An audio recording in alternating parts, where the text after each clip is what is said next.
ভোটের অধিকারের জন্য এই গণঅভ্যুত্থানটি হয়নি, শুধুমাত্র একটি ভোটের অধিকারের জন্য, যে শুধুমাত্র আমি ভোট দিব।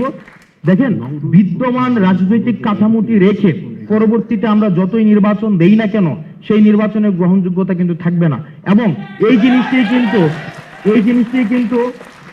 জিনিসটি কিন্তু এটি আমার কথা না, এই কথাগুলো ফেসিবাদ বিরোধী আন্দোলনে যারা ছিল তার তৎকালীন সময় একটা উল্লেখযোগ্য ভূমিকা পালন করেছে বিএনপি কিন্তু গত 16 বছর ধরে এই কথাগুলোই বলে আসছে যে বিদ্যমান সংবিধান রেখে, বিদ্যমান হচ্ছে নির্বাচন কাঠামো রেখে, বিদ্যমান হচ্ছে যে প্রশাসন রেখে আমাদের কখনোই যে নির্বাচনটি হবে সেই নির্বাচনটি কখনোই পার্টিসিপেটরি কোনো ইলেকশন হবে না। সুতরাং এটির জন্য আমাদের রাষ্ট্র কাঠামোর একটা ব্যাপক ধরনের পরিবর্তন প্রয়োজন।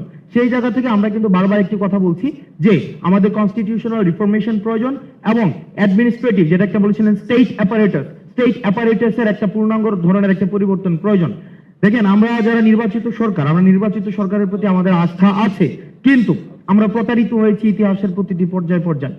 আমরা যখন 91-তে 3 দফার ভিত্তিতে যে অভ্যুত্থানটি হয়েছিল সেটি পরবর্তীতে কতটা মানুষের আকাঙ্ক্ষার প্রতিফলন ঘটাতে পেরেছিল সেটি আজকে প্রশ্ন রাখতে চাই। দ্বিতীয়ত, 71 পরবর্তী, স্যার এখানে বসে আছেন, আমরা দেখেছি 71 পরবর্তী সময়ের কিছুদিন পরে আমরা প্রতারিত হয়েছি। 24 পরবর্তী সময়ে আমরা দেখেন, আমাদের যারা সিনিয়র রয়েছেন, যারা রাজনীতি করছেন এত বছর ধরে, আমরা আপনাদের ক্ষতটাকে আমরা মনে করে দিতে চাই। আপনারা ন্যূনতম কথা পর্যন্ত বলতে পারেননি, আপনাদের ন্যূনতম কথা বলার অধিকার পর্যন্ত ছিল না। আপনাদের দলের যিনি নেত্রী, উনার ন্যূনতম চিকিৎসাটির অধিকার পর্যন্ত ছিল না, তাকে বন্দী করে রাখা হয়েছে। আমরা বলছি না আমরা রাজনৈতিক দলগুলো থেকে আমরা এমন না যে আমরা এমন কোনো বক্তব্য দিচ্ছি যেটা রাজনৈতিক দলগুলোর সাথে কনফ্লিক্টিং হচ্ছে, বিষয়টি এমন না।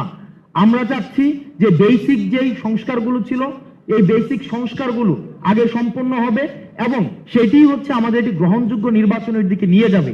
বিষয়টি এমন না যে সংস্কার হলে নির্বাচন সম্ভব না, আবার নির্বাচন হলে সংস্কার সম্ভব না। নির্বাচন এবং সংস্কার এই দুটি সাইমultaneously চলবে।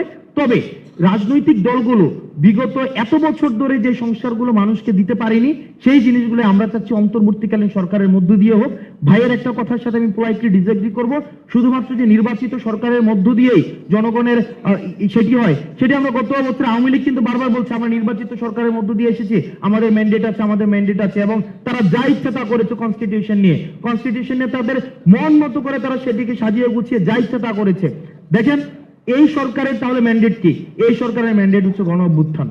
এই গণঅভ্যুত্থান দিয়ে এই সরকার ম্যান্ডেট লাভ করেছে এবং আমরা চাই যাতে করে বিএনপি যারা এত বছর ধরে নির্যাতিত হয়েছে, জামাতকে ডিহিউম্যানাইজ করা হয়েছে, অন্যান্য যারা ফেসিবাদ বিরোধী যে রাজনৈতিক দলগুলো রয়েছে, তারা যখন নির্বাচনের মধ্য দিয়ে তারা যখন আবার ক্ষমতায় আসবে তাদের জন্য আর ফেসিবাদী কোনো ধরনের শক্তি হয়ে না উঠতে হয় এবং আবার যেন ফেসিবাদের কবলে না পড়তে হয়, সেটির কাজই হচ্ছে অন্তর্বর্তীকালীন সরকার করবে।